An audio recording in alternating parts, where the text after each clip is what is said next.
everybody hear me all right?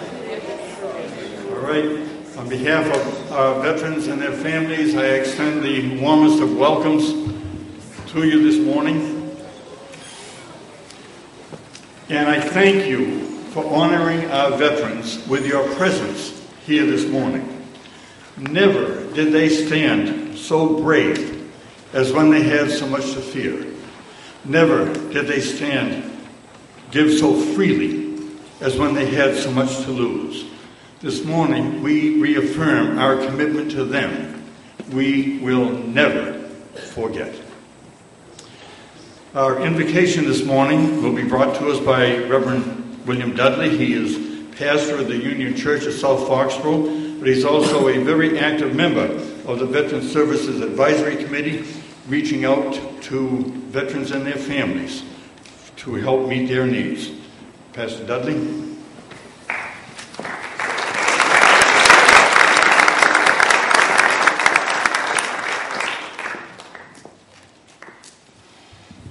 He's at the end of the hallway in the care facility. Last room on the left.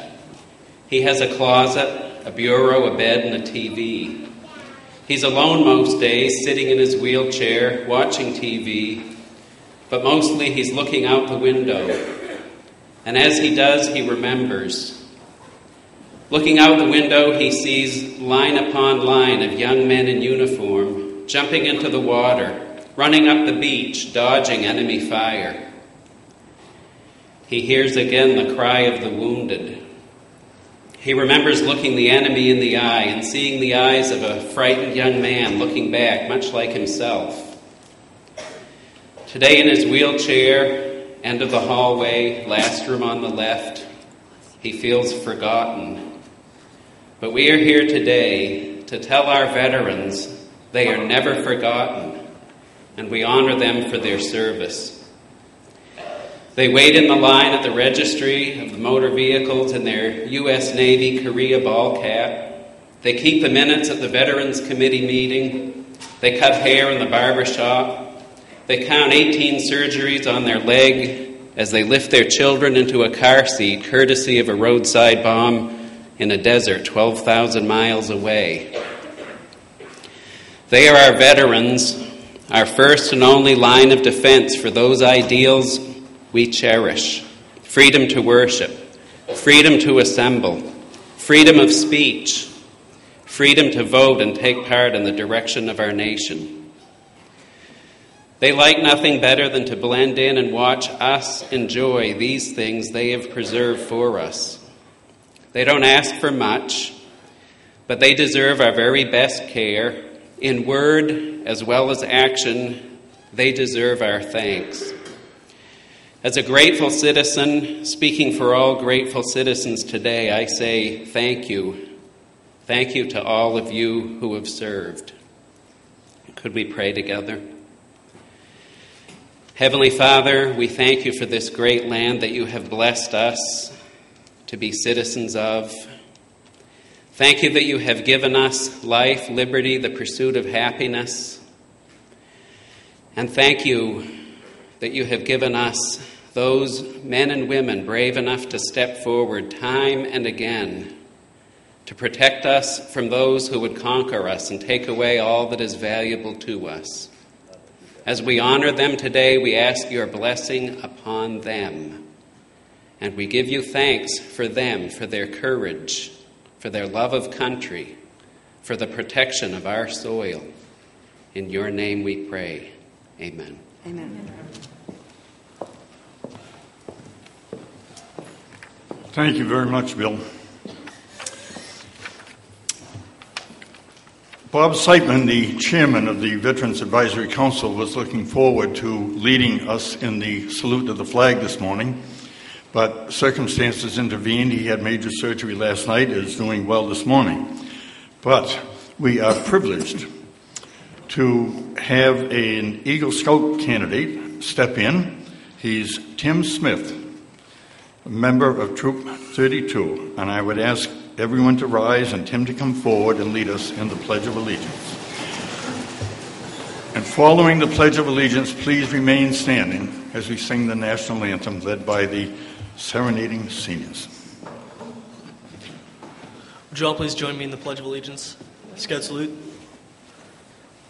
I pledge allegiance to the flag of the United States of America and to the republic for which it stands, one nation, under God, indivisible, with liberty and justice for all. Two.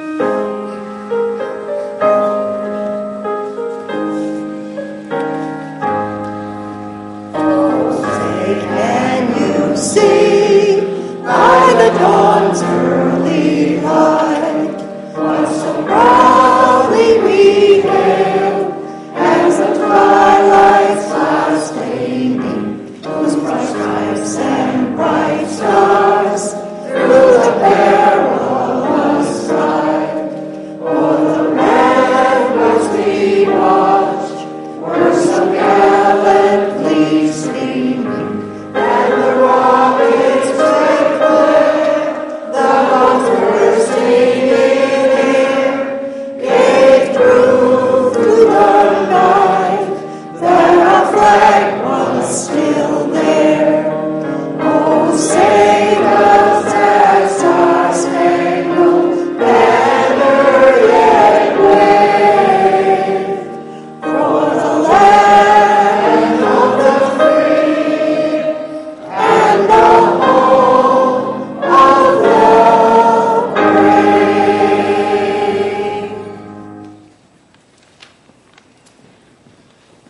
Thank you. You may be seated.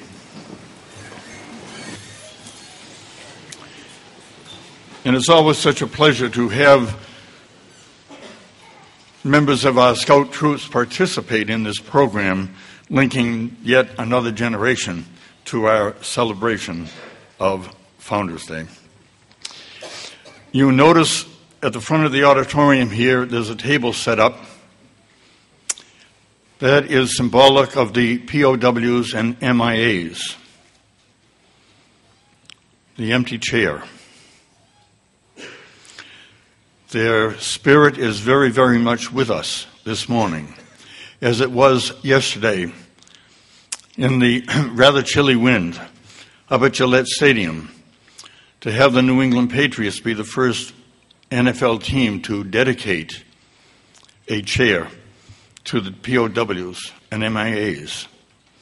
And it was such a sobering thought when Bob Kraft mentioned that if there were a chair to be dedicated to each of the more than 90,000 listed as POWs and MIAs since World War I, you would have to increase the stadium seating capacity by over 20,000 seats. That weird picture lingers with us. We have four members of the Board of Selectmen with us this morning. From your left, Linda Walsh, Ginny Capola, Jim DeVellis, and Mark Sullivan. And Jim DeVellis will now bring us greetings from the town of Foxborough.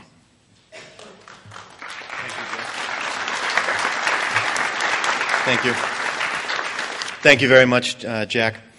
My name is Jim DeVellis. I'm the chairman of the Foxborough Board of Selectmen, and I'm very honored to be here today to welcome you on behalf of the town of Foxborough and my fellow Board of Selectmen members. A very special welcome to the veterans and your families and friends that are able to make it here today to today's veteran ceremony, and who continually come to many events that Foxborough has passionately sponsored throughout the year. And when I say Foxborough sponsored, a big part of the word is the Veterans Service Department and the Veterans Services Committee, the staff and volunteers that continue to be an advocate for Foxborough's veterans and their families and provide access to benefits and the programs which you are entitled to throughout the year. Thank you to them. Also, when I say Foxborough, I want to also include and welcome Jack Othelette, Bill Dudley, the Serenading Seniors, Representative Jay Barrows, Senator Tim Timilty, Bob Siteman, who again is in our thoughts and prayers today, Michael Johns, Paul Dumas, Warren Wright, who together could collectively show their passion and responsibility of reminding Foxborough of all the great efforts and sacrifices that our veterans continue to make for us. and I'm very pleased to see the Girl Scouts and the Boy Scouts here once again. It's very meaningful. Special welcome to Colonel Kelly, Robert Kelly, for sharing his time coming back to Foxborough today as our keynote speaker in a few minutes. You know, last night I had called up Mark Sullivan to remind him of today and ask him if he had anything he wanted to say as vice chairman. And he gave me a little bit of advice. He said, just keep it very brief, and they don't really listen to you anyways. So I will keep it brief. But I do want to share one thought that I had. If you remember last year, our keynote speaker was our new town manager, Kevin Pecos, at the time. And he gave a very from-the-heart and with depth speech called Freedom is Never Free. And it moved many of us to tears. I had the opportunity to talk about that speech last week. Many of you know, and many of you here today, participated in a group of 3 Pakistani delegates that came over to Foxborough. And that high-ranking delegation came to Foxborough to help them understand what democracy is and how the United States is so successful at it and how we implement it. So Foxborough showed democracy to them through the eyes of our residents, our volunteers, and our families. And I had the opportunity to talk to them candidly, sitting down with the beer, watching the football game on TV in a garage with a bonfire around family. And they summed it up pretty succinctly. It says, Pakistani's problems are pretty simple with respect to all of you and our veterans, and I wanted to share some of those thoughts with you. They told me that every time Pakistan takes a step forward with some type of democracy, they get squashed pretty quickly at the borders. And that the reason is because the people fighting and people are not focusing on the same thing that our veterans have throughout the years on democracy.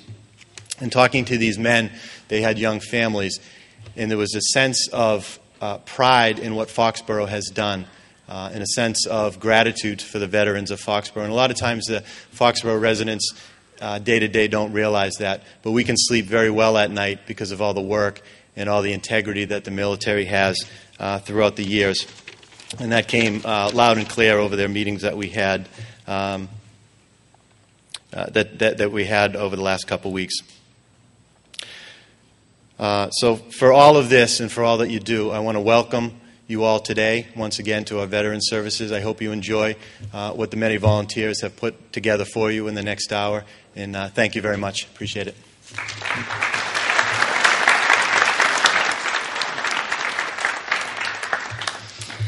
Thank you, Jim, very much.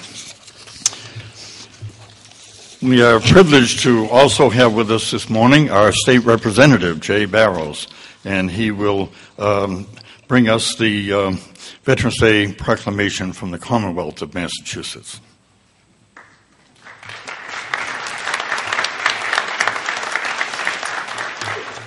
Thank you, and good morning. Excuse my raspy voice. It was from all the cheering this week. Thank you to all of you that are here today, and special thanks to the Veterans Council for organizing today's ceremony and for their ongoing efforts on behalf of our Foxborough veterans. Every day we face situations which require choices and sacrifices. Those situations require us to choose what's most important to us and decide what we're willing to sacrifice to preserve it. They range from minor decisions, like whether to rest on the couch or go out and exercise, to major life decisions like choosing your spouse or whether to spend your savings on putting your children through school. We are the final owner of these choices made in the framework of our own individual life's plan. Let's consider for a moment the choices our veterans have made and how they compare to ours. They chose the protection and survival of our country, our way of life as most important. They recognized that if called upon, their lives would be sacrificed to preserve our country. Many made that ultimate sacrifice. Our veterans sacrificed their free will and their individual leisure for the sake of the discipline and strategic needs of our military. They accepted the direction of their officers as to which risks they faced, where they lived, and how they conducted themselves, even when and what they ate, so that we could go on with our lives here in this country. For the past 30 years, through multiple conflicts, our servicemen and women have continued to make this choice, and by the way, voluntary. The scope of their sacrifice commands our honor and respect. It's important to honor our veterans not just today, but every day. This is why I'm proud to have supported the Valor Act, which we passed in the legislature earlier this year. The Valor Act facilitates startup funding for veteran-owned businesses and requires institutions of higher learning to award proper academic credit to the students' military training and coursework. It also helps ease the cost of housing, utilities, health care, and food for military families by expanding eligibility for the Massachusetts Military Relief Family Fund. I'm also proud of the sacrifice of my own son, Cameron, who currently serves as a member of the National Guard in Alaska after serving 4 years of active duty. He carries the legacy of my dad, Bob Barrows, who was drafted into the Army back in 1952 after World War II and stationed in Austria until 1954. My mother, who's here from Foxborough, joined him when he was deployed and sailed over to Europe on the Queen Mary at just 22 years old. We in America have much to be thankful for today, especially of our freedom and our prosperity. In a dangerous world, we would not enjoy these things without the protection afforded by our veterans. It is said that the price of freedom is eternal vigilance. Our veterans provide that vigilance, and we owe them our eternal gratitude in return. Thank you very much.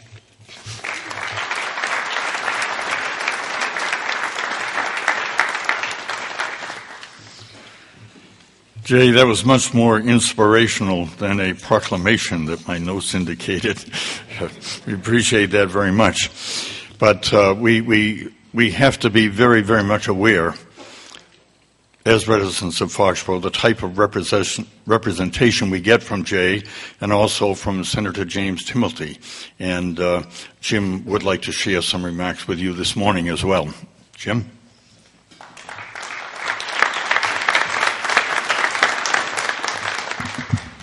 Thanks very much, Jack. Great to be here with you all today. What an extraordinary outpouring on a very beautiful November Saturday. And as always in Foxborough, a very special community. There's tremendous participations through the generations, and I think that's very important. To tell you a little story, as the son, nephew, and brother of Marines, I had an opportunity. My uncle came up from Florida this year, and we, as we always do, we got to play golf this summer. And when you play 18 holes with somebody, and I'm kind of looking like I'm ready to golf today, but as you play 18 holes, you do a lot of talking, and there's a lot of catching up. And he told me a little story about how I knew he had suffered some illness, and he was a captain in the U.S. Marines, and he was in Vietnam, in country. And based on contact with Agent Orange, he had encountered some difficulty, got cancer, and was able through treatment to beat that. But the point of his story was, certainly as a family member, how wonderful that he was able to come back and survive that. But what he had mentioned to me in terms of my public service was he had got an elevated benefits from the VA because of Agent Orange and contracting cancer, that his benefits went up. And I had, just in the course of talking with him, I had mentioned, what a happy day for you and your family to get that news from the doctor. And I said, what was the first thing he did? First thing he did was call the VA and let them know that his benefits should be reduced because he was cancer-free. And I just thought to myself, wow, you don't hear that much in government. But he said, Jimmy, that's the way I was raised, and that's the way I was trained, and that's the way I served. And that's real public service. And that's the men and women in our armed forces, the men and women from the greatest generation who built the greatest country the world has ever known and will ever know, but also those in subsequent generations who serve us in harm's way and give so much of themselves, so much of their family sacrifice to make this, as I say, the greatest country the world has ever seen. May God bless the men and women in our armed forces, and may God bless the United States of America. Thank you.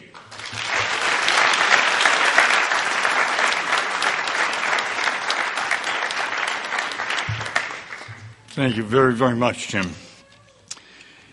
It is now my pleasure to introduce a student speaker, a senior at Foxborough High School, and her name is Emma Carlton. She is a student in the America at War class and very active in the music program. So if you keep coming back to Foxborough High School during the concert season. You'll see her repeatedly. So we are now honored to present to you Emma Carlson.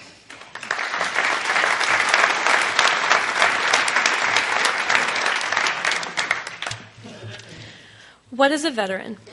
When asked this question, most people would answer something like this. A veteran is a person who fought in a war. However, veterans are so much more than that. Through classes like America at War and veterans I know, like my grandfather who fought in World War II, I've learned how much they've done for us. I realized that most veterans aren't given the appreciation they deserve. Veterans are the bravest of us all. They fought for our freedom without being asked. They did what needed to be done without asking for anything in return. I think everyone, including myself, needs to appreciate that. We all need to go to a veteran we know, or even a veteran we see walking down the street, or in this room right now, and thank them for all that they have done for us. We wouldn't be living in the land of the free if it weren't for the brave, and those brave people are the veterans. So, if you have served our country, I thank you from the bottom of our heart for protecting me and everyone else. I'm so grateful to have had people like you fight for my freedom and allow me to live the privileged life in this country that I get to live. Once again, thank you.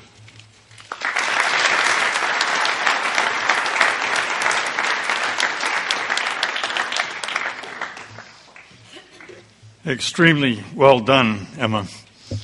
I'm glad to see the look of pleasure on her instructor's face. I'm sure she'll get high grades for that. We now move into a most pleasurable part of the program. We turn things over to Jean Bonneau, Director of the Foxborough Serenading Seniors. Jean?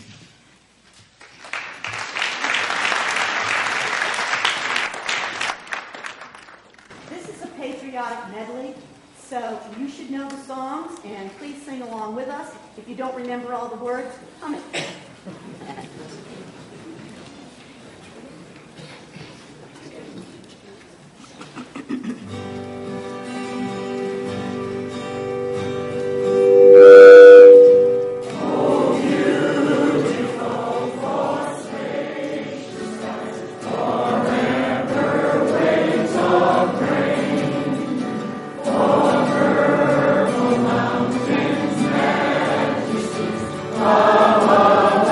Fruit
Thank you, each and every one. You make a magnificent contribution to our Veterans Day celebration.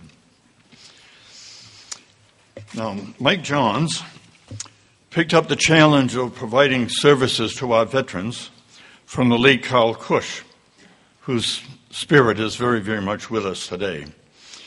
Mike, who was a 12-year Navy veteran, a helicopter pilot, now plays a leading role as Deputy Director of the Regional Crossroads Veterans Services District. Mike has some words of appreciation that he would like to share this morning. Mike?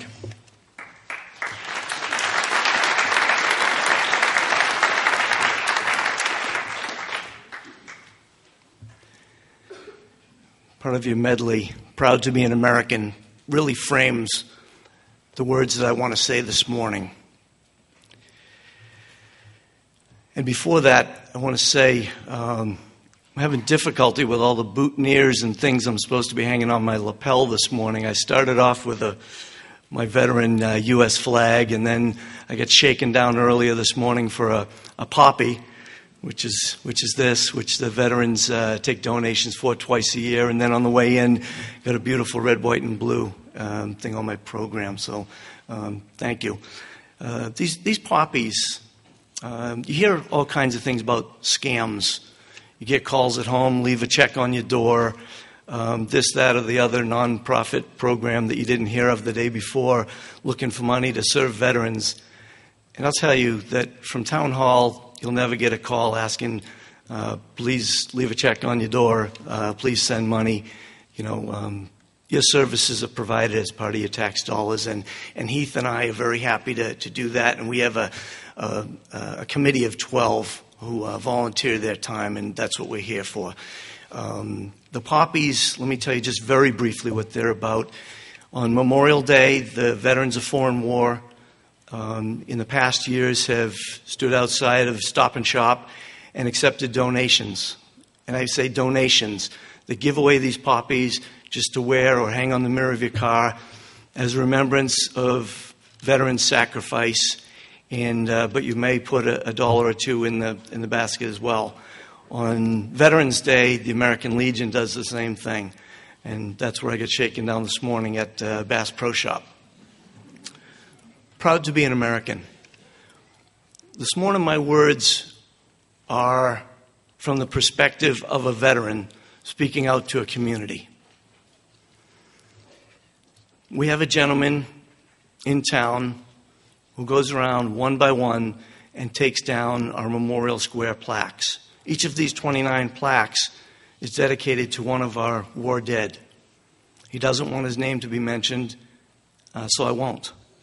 But he does that one by one. So if you see one missing, it's because one of our community members feels very strongly that they should always be protected and in good shape.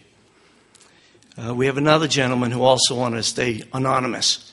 And he goes around welding and repairing the brackets that we hang the flowers on for Memorial Day on each of the 29 squares.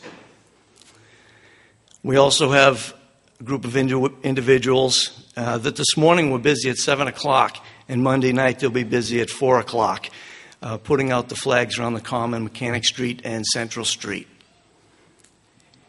There's another lady in the community, and she takes the Common flag, 8 foot by 12 foot, when it becomes dirty or in need of repair, she takes it home and hand repairs it, washes it, and returns it to me.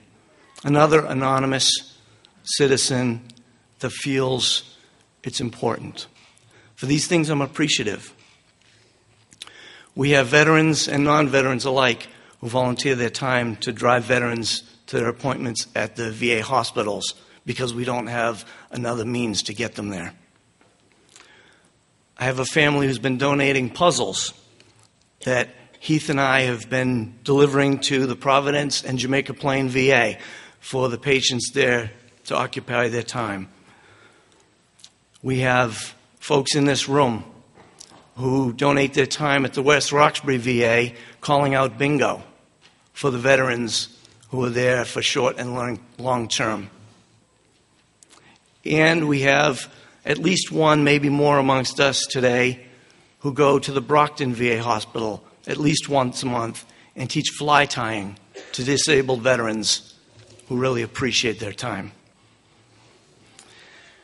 I appreciate, and I know that handicapped veterans and other handicapped disabled folks in the community appreciate when we all leave those handicapped spots open for those that they're intended for. And the facilities, as in bathroom facilities, that we leave those open for those that they're constructed for.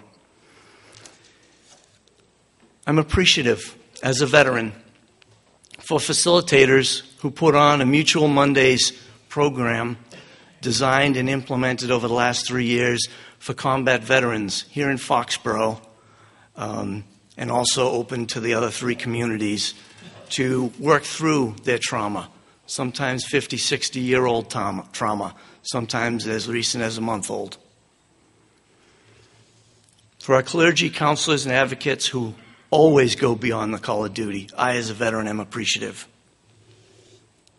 For those of you, and there are many, many, many of you, who retire your flags when they're no longer suitable to be flown and bring them to Town Hall or the American Legion or the VFW post, I'm appreciative of that. And the scouts and the veterans take pride in retiring those properly as you put up your new flag. For the Foxborough school system, I'm always appreciative. For the administration, staff, faculty, and students who take their time, share of their minds, hearts, resources, and talents all year long. And today is one example, using this facility, having our faculty, our staff, and our students share their talents with us. But this goes on year-round and not just at our ceremonies. Thank you.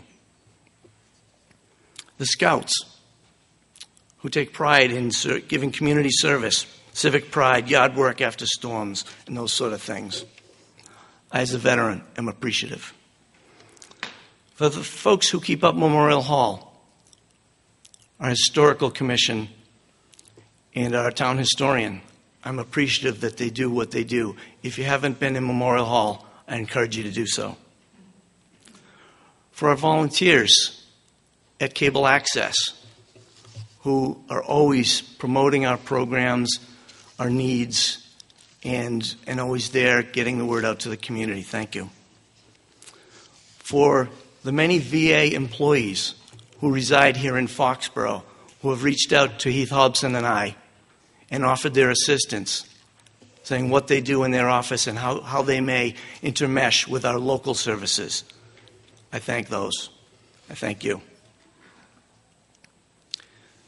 2 specific veterans I would like to acknowledge and show my appreciation as a veteran to, on behalf of the Veteran Services staff and Veteran Services Advisory Committee. The first was an Army medic, born in Prusnia, Poland, now called Belarus. Immigrated from Poland in 1936, 3 years later, which was invaded by Germany, whose father's entire side of the family was perished. He went into the Army when he reached the United States and then became a U.S. citizen, a 4-time cancer survivor, much of which can be attributed to his service during World War II and exposure to radiation. A medic who helped stand up field hospitals preparing for D-Day. Field hospitals with 30 to 40 surgeons, 60 to 70 nurses, ready to take care of 500 casualties at a time. When D-Day happened, they were handling at least 1,000 casualties at a time until they could move those folks, once they were stable, north towards Scotland. This educator teaches here as a substitute teacher, but does more than just substitutes. He teaches through trivia. He teaches history, algebra, civics, duty, compassion, patriotism, the Constitution, the amendments. He makes learning fun. What he had to learn the hard way, he gives our students the gift through fun learning. He went through anti-Semitism, Sharia law, genocide, and D-Day to learn these lessons. He says, life is precious. Every person is special. Every student is my favorite. At 88 and a half years young, I'd like to call up Gabe Trost.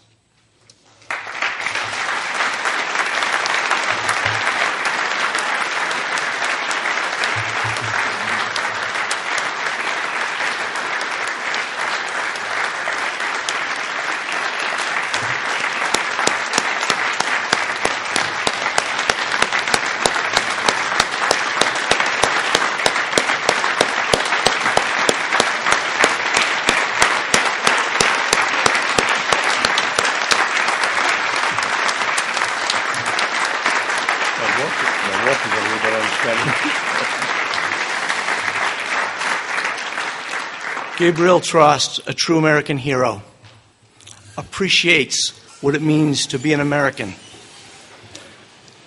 I present on behalf of our staff and services committee this outstanding veteran citation. Gabriel Trost, Sergeant, U.S. Army, Medical Corps, World War II.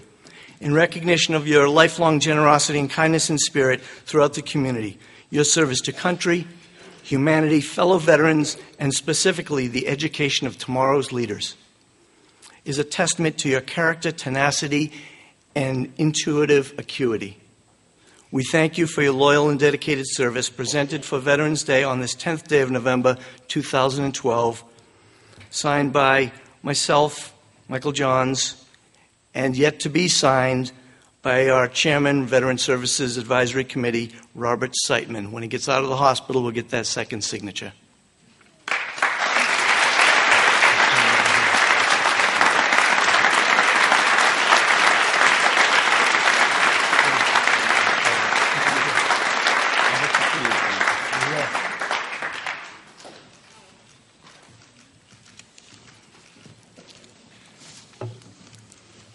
A veteran's advocate, a United States Marine Corps Ordnance Procurement and Shipment Specialist,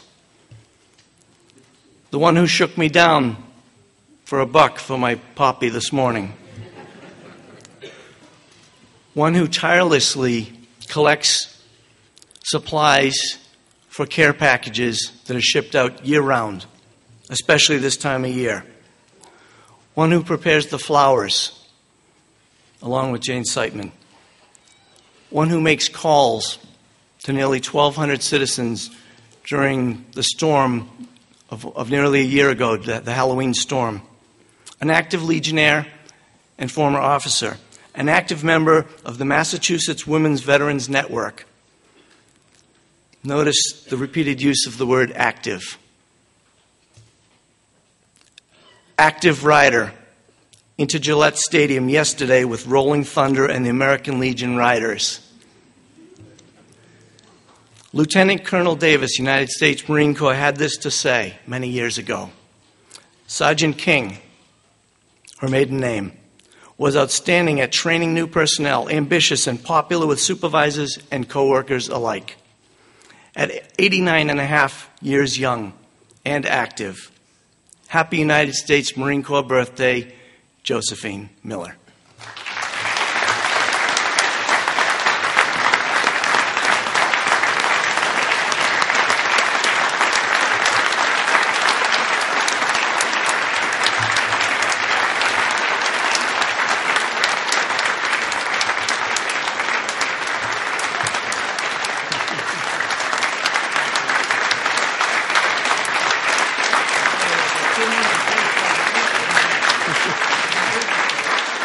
And she thought, because I was in the Navy, that I wouldn't know it was the 237th. But if you check the Crossroads Veteran Services Facebook page this morning, we wish Josephine and all the Marines out there happy 237th birthday, Marines.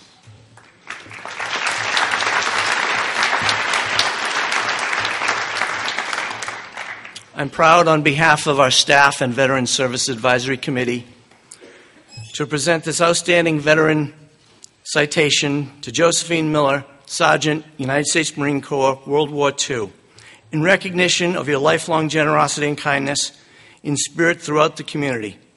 Your service to country, active duty service members, fellow veterans, and Veteran Services District leaders is a testament to your character, tenacity, and can-do spirit. We thank you for your loyal and dedicated service. Presented for Veterans Day on this 10th day of November, 2012, the 237th birthday of the United States Marine Corps, so I don't get corrected again, signed by myself and soon to be signed by Robert Siteman, Chairman of the Advisory Committee.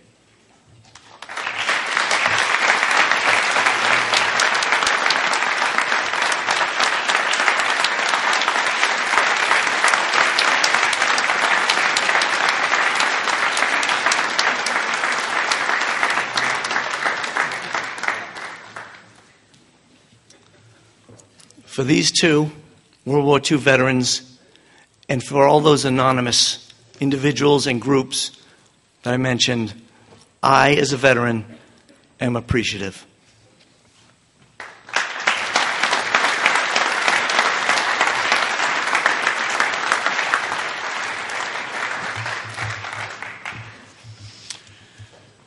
There was one incredible list that Mike went down this morning. So many people giving so much of themselves, reaching out to others. I respectfully suggest this is what Foxborough is all about. This is the sense of community that has made us so unique since our very beginning. And to each of them, we add our deepest thanks and appreciation. Now, I have not received a high sign, so is Mr. Hobson with us this morning? No. All righty.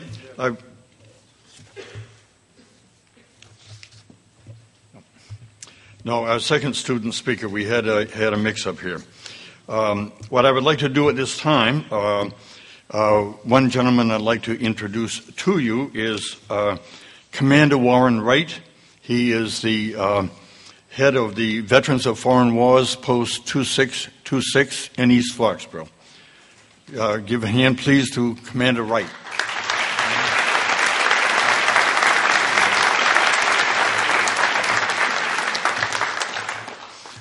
And representing the Lawrence W. Foster Post 293 American Legion, we have past Commander Paul Dumas to share some reflections with you.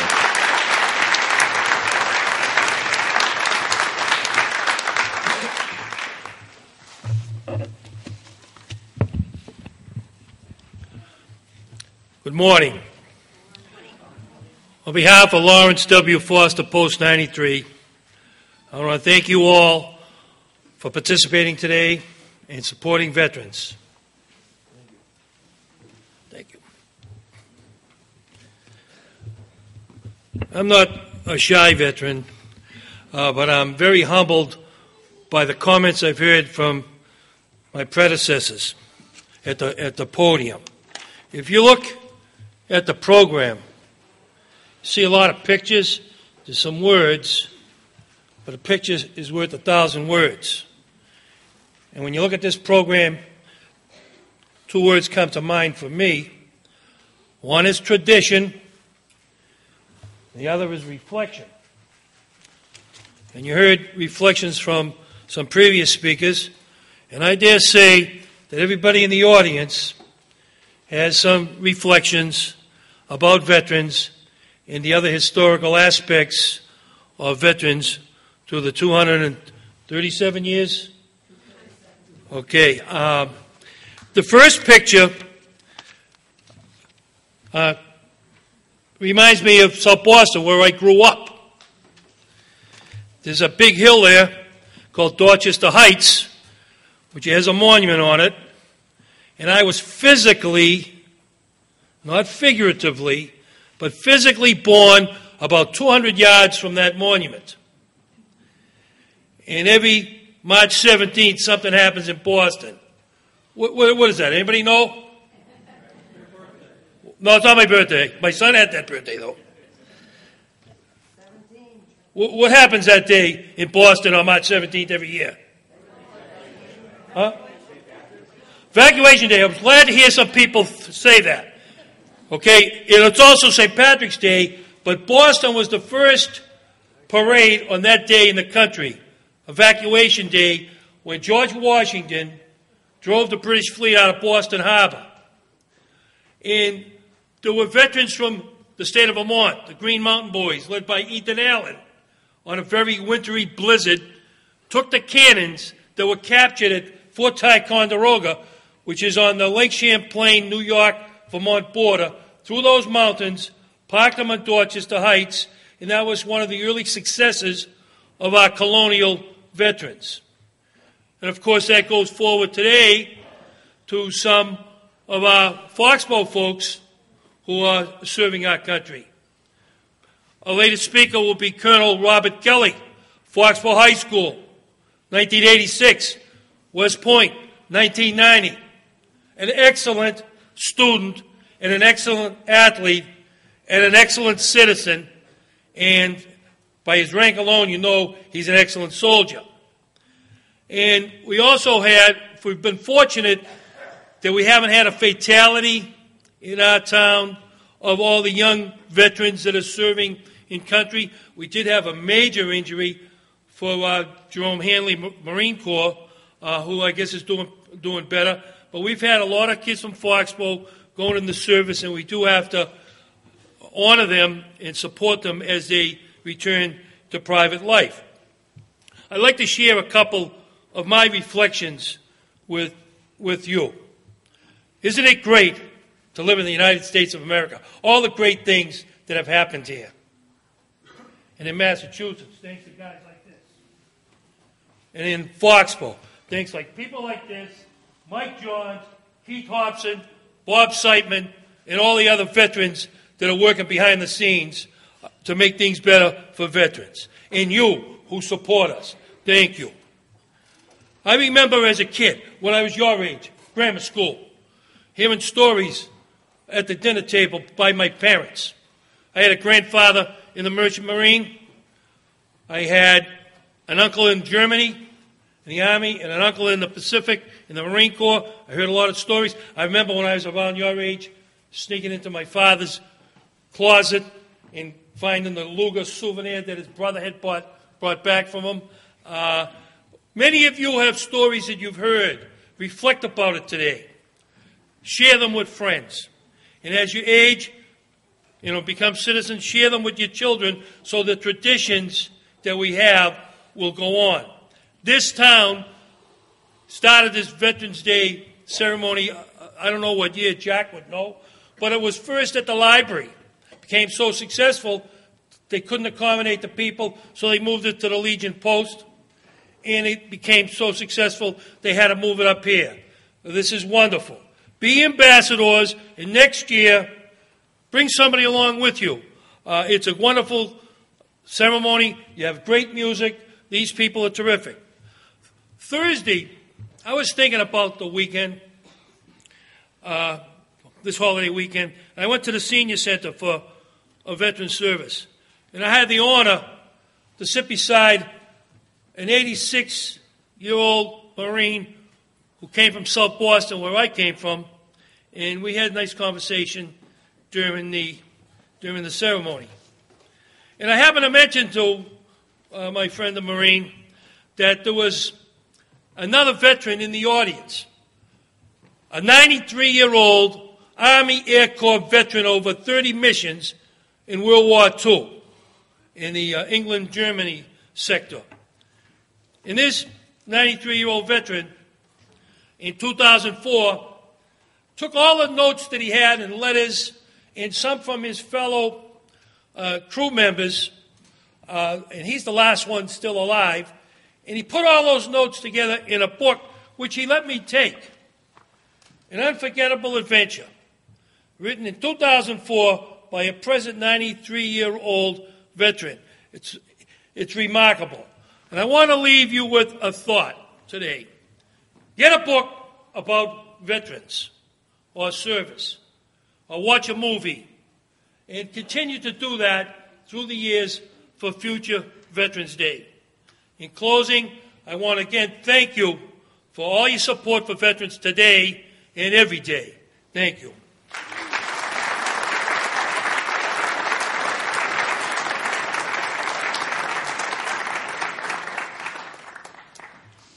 Thank you very much, Paul. When Paul held up a copy of the program, it occurred to me that I should remind you, Foxborough has the name of every veteran on a tablet somewhere in this community. Now, once they have an officially declared end to hostilities in Iraq and Afghanistan, we have more memorials to erect. So we will be back on the common again and again as we honor the veterans who have served since our last memorial was placed. But much to the credit of this community, between the tablets inside Memorial Hall to the tablets on the common, every veteran is recognized. Now, we come to a highlight in our program, of many highlights, when the serenading seniors do their traditional tribute to the armed forces. And Jean Bonneau is going to explain the procedure here as each branch of the service is recognized, and you have an opportunity to indicate your relationship with somebody, either yourself or a family member, in any of those branches of the service. Jean? We would ask If you would stand and be recognized, either as a veteran or as an active member of the service at this point in time, or if you have a loved one in any of these services, please stand. It's a matter of honor for those people as we sing the song for that service. We begin with the Air Force.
We thank you again, Serenading Seniors.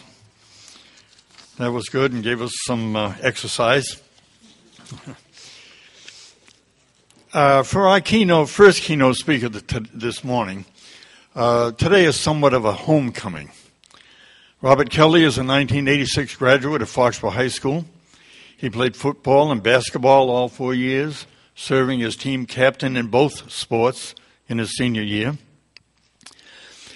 He was named Outstanding Defensive Player in Football and the Unsung Hero in Basketball, member of the National Honor Society, Varsity Club, and a speaker at graduation. He was privileged to attend the Military Academy at West Point, graduated in 1990, and commissioned in the Air Defense Artillery.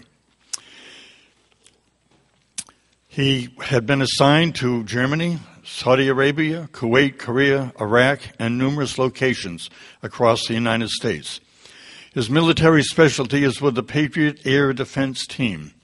From 2008 to 2010, he commanded a Patriot Battalion in the Republic of Korea. He served 2 terms in the Pentagon, 3 years for the Army Chief of Staff, and 3 years for the Chairman of the Joint Chiefs of Staff. He was deployed in support of Operation Southern Watch, Valiant Warrior, Noble Eagle, Enduring Freedom, and New Dawn. He graduated from the Naval War College in Newport, Rhode Island in 2002 with a master's degree in national security and strategic studies.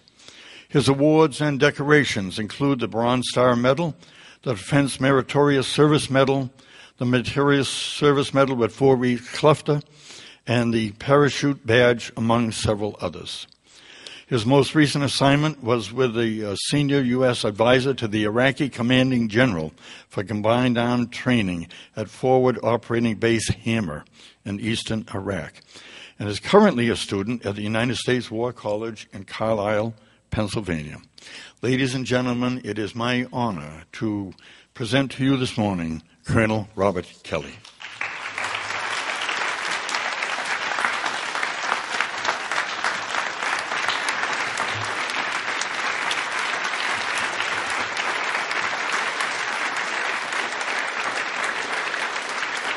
Thank you very much. Thank you. Well, good morning. Let me start by saying what a tremendous honor it is for me to be here today. I grew up in this town. As you heard, I graduated from this high school. But since leaving this town in 1986, the Army has moved me 15 times. I was just trying to count them up as I was sitting down there. 15 times, both internationally and all out throughout the country. So I've gotten my mail in a lot of different places. But whenever I've been asked where home is, I always say Foxborough. Now, as we gather here this morning, over 63,000 soldiers, sailors, airmen, and Marines are fighting in Afghanistan, with another 136,000 service members deployed around the world. Now, while my thoughts and prayers are with them today, as I hope are yours, Veterans Day is not just about them. It is about honoring all of our veterans from all of America's wars. From Valley Forge to Vietnam, from Korea to Kuwait to Kandahar, from Berlin to Bosnia to Baghdad, our veterans have sacrificed enormously for this great nation. Armistice Day, as this holiday was originally titled, was first celebrated by proclamation of President Woodrow Wilson on November 11, 1919. The year prior, in 1918, on the 11th hour of the 11th day of the 11th month, World War I ended, ending with it 4 years of never-before-seen death and destruction. In 1938, the United States Congress made Armistice Day a federal holiday, declaring it a day to be dedicated to the cause of world peace. Well, unfortunately, in the United States, we soon learned that world peace was a temporary condition and World War I was not the war to end all wars. So in 1954, after World War II and a ceasefire on the Korean Peninsula, the 83rd Congress of the United States amended the act from 1934 by striking the word armistice and replacing it with the word veterans. And from that year on, the 11th of November has been a federal holiday to honor veterans of all of America's wars. And there have been several wars and conflicts since. Vietnam, the Gulf War, Bosnia, Kosovo, Somalia, Iraq, Afghanistan, just to name a few. And each of them was very unique in their own way. Some were fought by an all-volunteer force. Some were fought by a drafted or conscripted force. The locations were very different. Indochina, Europe, the Horn of Africa, the Middle East. Some were short in duration. The ground campaign of the Gulf War lasted merely 100 hours, while others lasted much longer. The war in Afghanistan, which is the longest war in our nation's history, is well into its second decade. Some of these wars were popular with the American public, and some of them were not. While the differences are many between these different wars and conflict, there is one constant throughout all of them, and that is the sacrifice of the men and women who fought them. Now, some might find it surprising that Congress described a holiday dedicated to honoring our war veterans as a day dedicated to the cause of world peace. In actuality, Congress, their description could not have been any more appropriate. No one desires peace more than our men and women in uniform. Aristotle said of ancient Greece, "We make war that we may live in peace." And centuries later, our own founding father, President George Washington, stated, "To be prepared for war is one of the most effective means of preserving the peace." And as you heard from my introduction there, I'm currently a student at the United States Army War College. It is a war college. Yet the motto of that college is not to promote war, but to preserve peace. While the military stands ready to answer the calls of war, our true purpose is to ensure the security of our nation so that our citizens may enjoy the blessings and prosperity of peace. A purpose our veterans have faithfully fulfilled for over 237 years. As we rightfully honor our veterans here today, there is another group who have been mentioned, but they've also made a very real sacrifice, particularly in this era of persistent conflict, and they are our military families. The effect of war on our military families can be seen plainly every day. It is the mother and father with an empty chair at the Thanksgiving dinner table.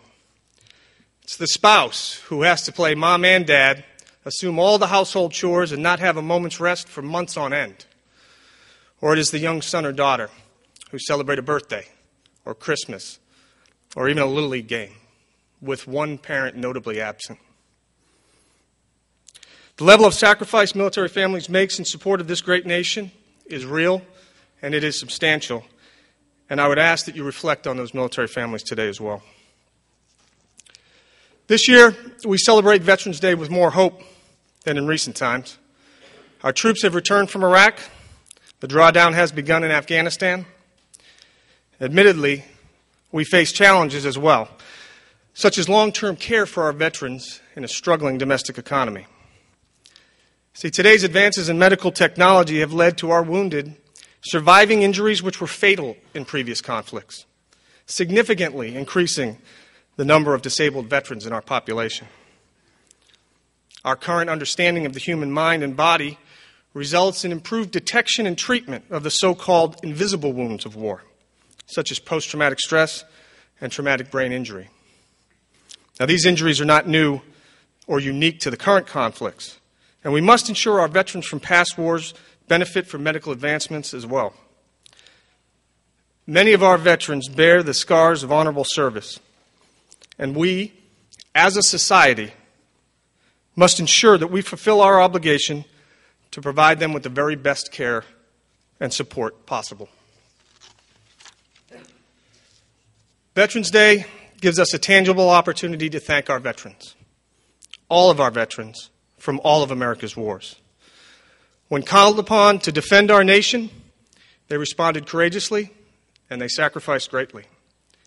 It is our sacred responsibility to remember that sacrifice and to take advantage of the opportunities they have provided.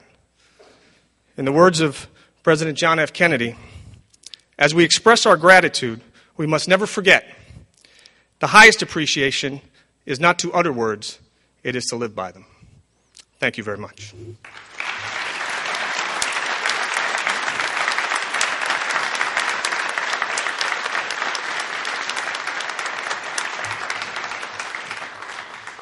Bob, we thank you so very, very much for such a moving presentation. A lot of reflections, a lot of challenges. There are going to be many, many more opportunities for us as a community to step up on behalf of veterans. Our second keynote speaker this morning is Heath Hobson, the new face of Veteran Services in Foxborough. He's a retired Army Staff Sergeant, but he's also a disabled veteran, wounded in a rocket attack in Baghdad in 2007. 17 reconstructive surgeries on his leg, and at least one more pending. Heath used the post-9/11 GI Bill to go to college while still receiving periodic medical treatments. He earned a bachelor's in political science from UMass Boston in December of last year. He then began providing services to veterans here under the new regional program in May of this year. Circumstances have provided Heath with unique insights and qualifications for serving veterans. He has dealt with the Veterans Administration on a variety of levels. He made a successful military transition to civilian life as a disabled veteran, and he took advantage of using veterans' educational benefits. Married in 2004, Heath and his wife Judy have parents of 2 children, Michael 6 and Abigail 2. And they have a home in North Attleboro where he grew up. To our veterans, Keith can look at them and say, I've been there. I've done that. Let me help you. I am proud to present to you this morning Heath Hobson.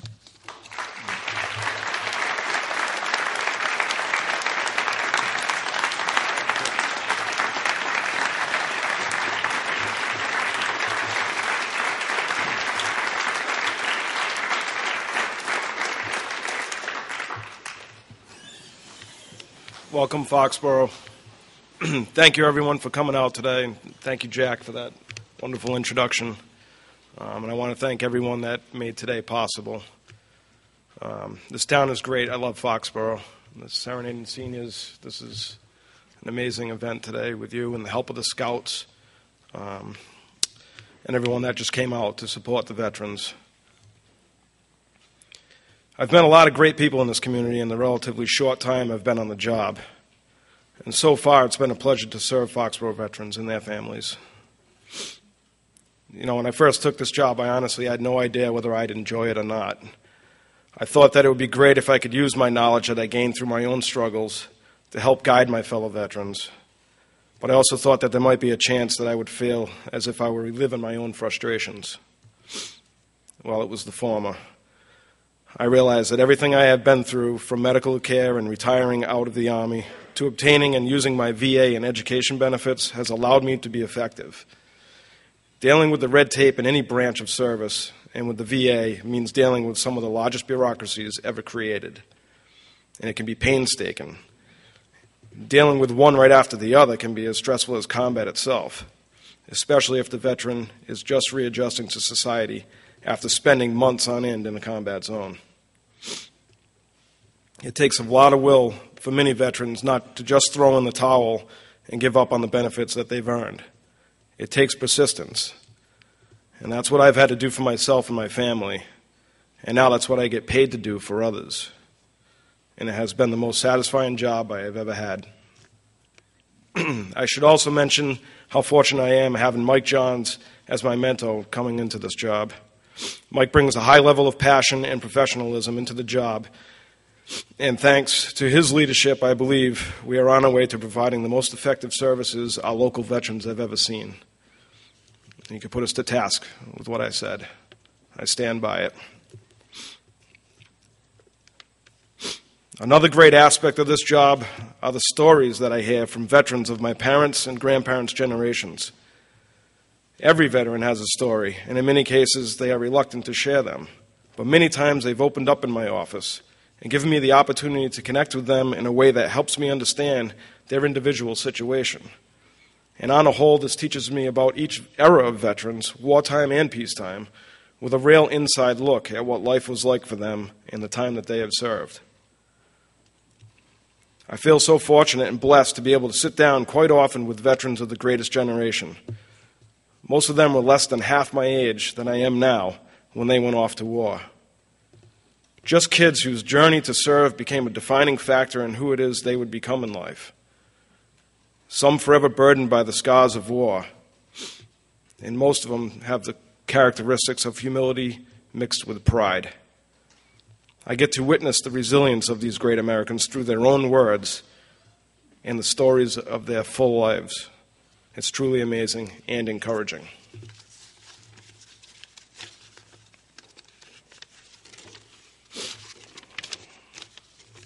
You are all here today because you are patriotic citizens. You love your country and feel it is necessary to honor veterans on this national holiday. When you look at the American flag, you get a sense of pride and perhaps might, for you know that it is a symbol of the greatest nation ever in the history of mankind. Perhaps you get goosebumps and a somber feeling deep within when you stare into the contrast of bright red against pure white, and you think of the blood that has been shed in order to sustain our way of life as the greatest nation on earth. If you're a veteran, you probably see this and a little more. Or you may try distracting your thoughts as to not be reminded of horrific events. But I want to encourage all veterans here to be proud of your service and know that there are many grateful citizens among you, grateful for the freedoms that you have provided them. Now, I won't speak for previous generations, but today I want you to look at the flag and see it through the eyes of those currently serving and those returning home every day and going through the motions of readjusting to what was once considered normal for them. Understand that they will never get back to that place of normalcy. They have a new normal. War changes everybody, and there is no one that is exempt from this. Those that are serving in harm's way today and those new combat veterans that are home with us now look at the flag and hope to be overwhelmed with pride, like they were when they raised their right hand and swore to defend the Constitution and our way of life. But the reality is that these men and women look at the flag and are reminded of what it is like to wear that flag as a target. They know what it's like to stand tall wearing the stars and stripes on their shoulder in a foreign land thousands of miles away from home. But they also know what it's like to suddenly have to take cover and fight to defend not just everything our flag stands for, but for in that moment defend their buddies to the left and to the right, who all wear that flag patch. In wars past, when battles were waged in an open field, one soldier would be dedicated to carrying the flag into battle. And today, every soldier carries that flag on their uniform. Some of you may have noticed how the flag on today's uniform appears to be backwards. And I've been asked the question many times, why is the flag backwards on your shoulder, sir? Well, it's a simple explanation. And I just answer the question with a question. I say, how does the flag fly when you advance into battle? It appears backwards, but it's just the opposite. It is the veteran who knows better than most that each day as an American cannot be taken for granted. When he or she is enjoying the familiar warmth of home and the love of his family, there is a presence of gratefulness and perhaps a presence of guilt, for he knows his good fortune did not come easy, and that many paid the ultimate sacrifice and gave up everything for all of us. And that sacrifice is not only paid by those heroes, but as Colonel Kelly mentioned, by the family members that are left behind. And we are obligated as neighbors and friends and fellow Americans to honor and watch out for the survivors of the fallen.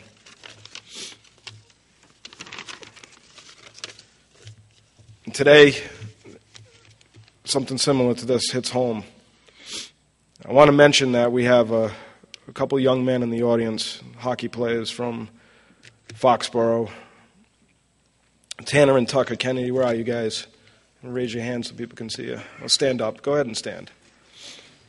These two young men recently lost their uncle, Major Thomas Kennedy, from a suicide bomber in Afghanistan on August 8th.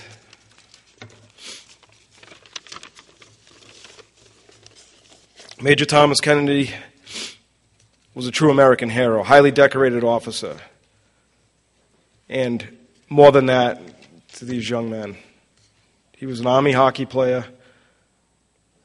hence the shirts these young gentlemen are wearing, and they looked up to him. These two young boys are going to make that sacrifice forever.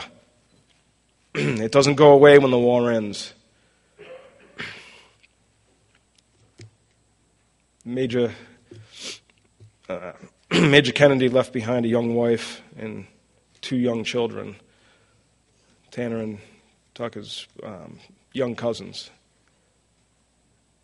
And whenever they look at their young cousins and their aunt and other family members, they will understand what true sacrifice is. And when they look at our flag, they will always see that flag through the eyes of a veteran. Thank you, boys, for your sacrifice.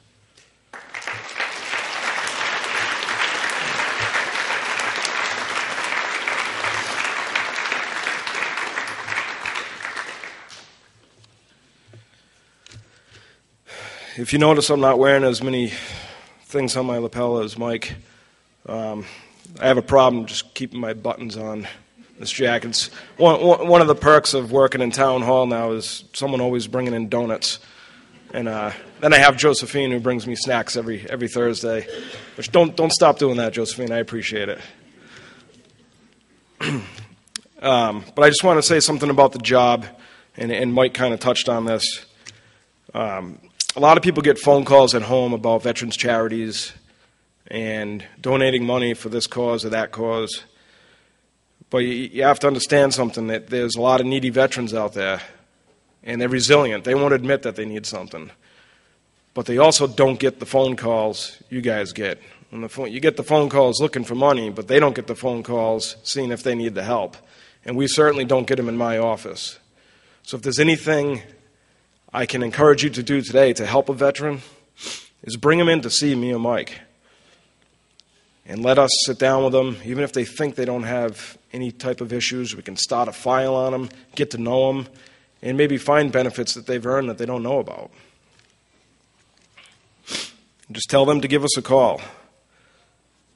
Because an open door and a helping hand is the least we can do for all they've done for us.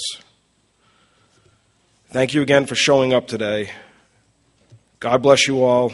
God bless Foxborough. And God bless our veterans and the nation they defend. Thank you.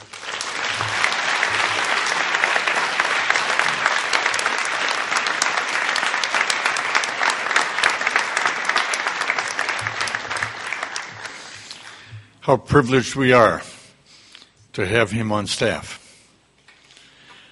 But how privileged also to have two speakers this morning who would share their conviction, their dedication, their courage, their perspective on war and veterans and what we can do for them as a community. There's one added little bonus about having Heath here. We're getting to know his dad.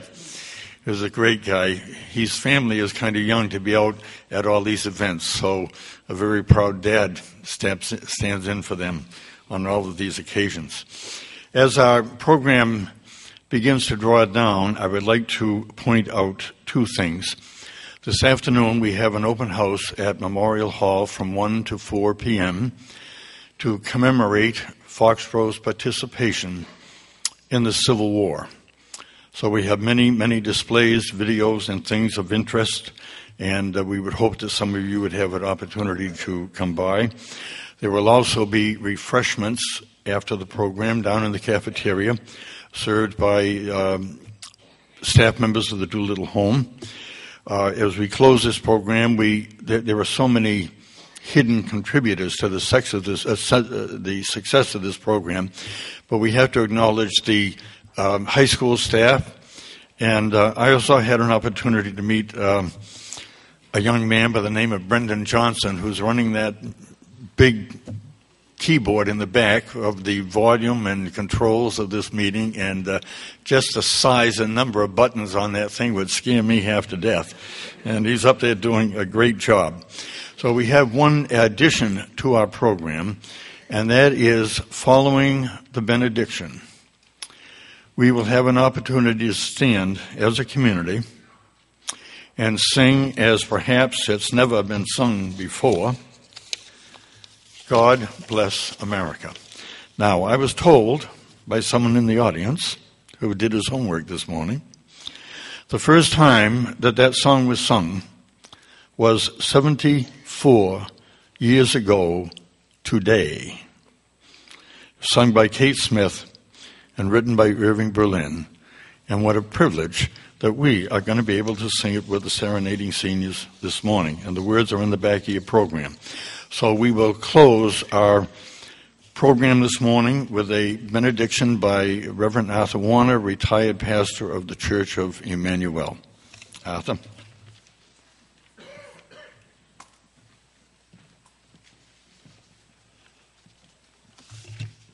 A quick personal word about veterans.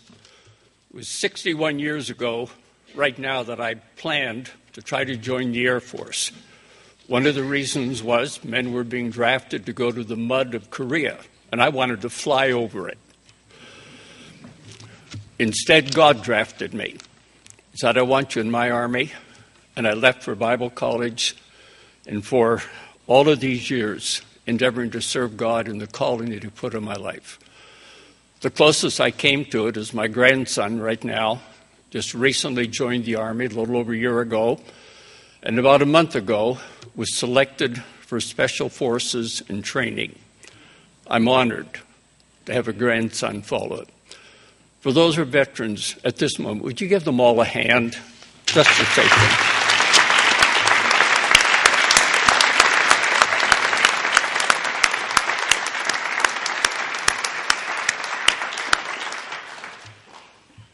Join me as I close in prayer.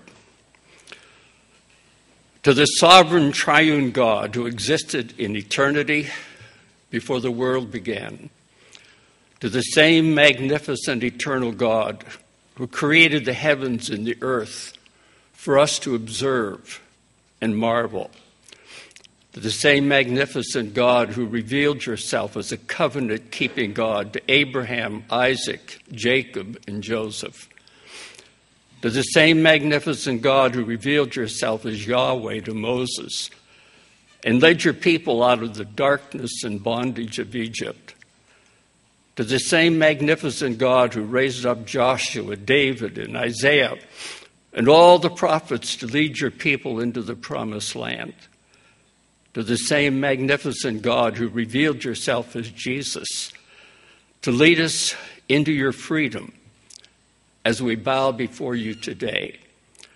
You have blessed us as a nation with settlers who sought to worship you, with founding fathers who gave us a constitution to govern us, who gave us the freedom to pursue your ways for our lives.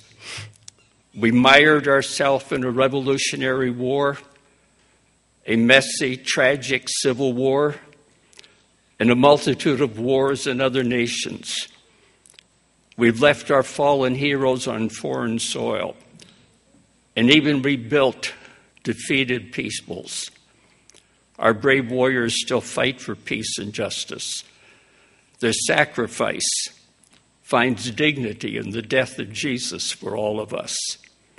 We ask you, sovereign God, to comfort and guide the thousands who return with physical and emotional battle scars.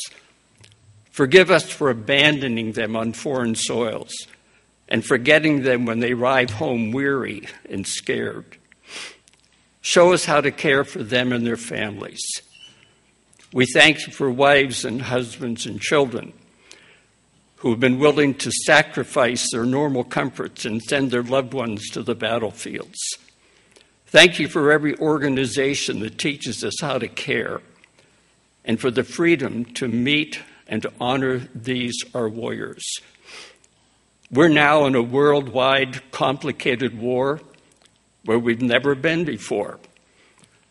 One battle warrior soldier told me we were winning on the field until the politicians got involved. God, guide our president and every commanding officer. Sovereign God, we remember. We do remember.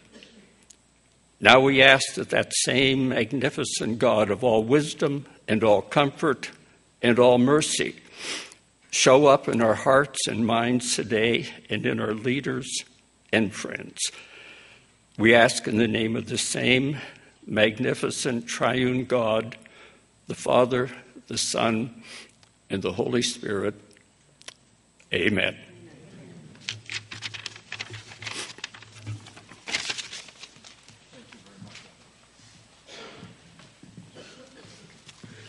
Jean Bonneau, it's all yours. Gentlemen, why don't we rise and stand together as a community as we sing God Bless America.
Thank you, serenading seniors. Thank you, scouts, veterans, and each and every one of you here today.